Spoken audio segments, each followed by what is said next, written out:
मित्र हो, भारतीय जनता पक्षाला आता एकनाथ शिंदे नकोसे झालेले आहेत आणि हे दाखवणाऱ्या अनेक घटना आपल्या राजकारणामध्ये घडून गेलेल्या आहेत, घडत आहेत आणि भविष्यातही घडत राहतील.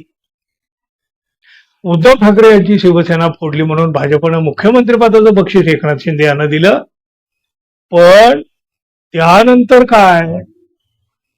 मुख्यमंत्री देवेंद्र फडणवीस यांनी शिंदे गटाला सतत दुय्यम अशी वागणूक दिली. शिंदे गटाचा कचरा करण्याची एक संधी सुद्धा सोडलेली नाही. एकनाथ शिंदे यांच्या म्हणण्याला भाजपाच्या दृष्टीनं काहीही अर्थ उरलेला नाही. त्यामुळं एकनाथ शिंदे गटाला तोंड दाबून मुख्याचा मार सहन करावा लागत आहे. पण त्याशिवाय त्यांच्या पुढं दुसरा काही मार्गही शिल्लक दिसत नाही.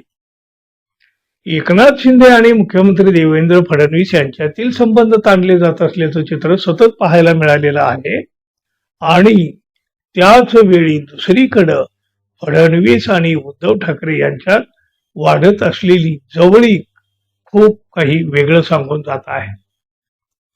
मागच्या काही काळापासून उद्धव ठाकरे आणि देवेंद्र फडणवीस यांच्यातलं अंतर कमी कमी होताना दिसून आलेलं आहे.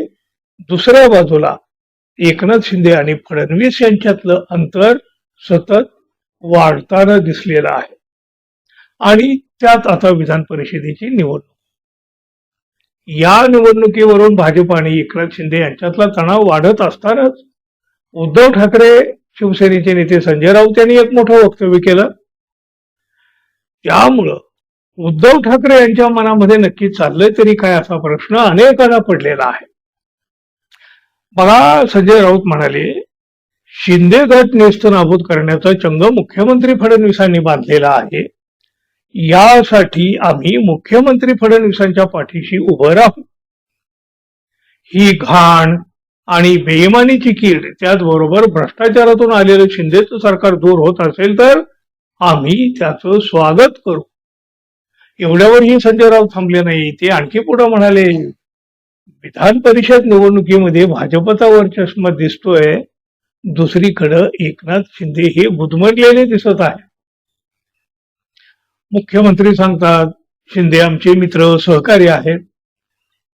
जे मुख्यमंत्र्यांना ओळखतात ना, त्यांना फडणवीसांचे संकेत कळतात. भविष्यातल्या घटनांची ही नांदी आहे. भविष्यात भाजप आणि शिंदे एकत्र निवडणूक लढवू शकत नाहीत, एवढा दावा सुद्धा त्यांनी केला. बच्चू कडू, आनंद परांजपे, हितेंद्र ठाकूर या काही मोठ्या शक्ती वाटतायत का? लोकांनी नेस्तनाबूत केलेल्या या शक्ती आहेत. हे प्रादेशिक पक्ष नाहीत.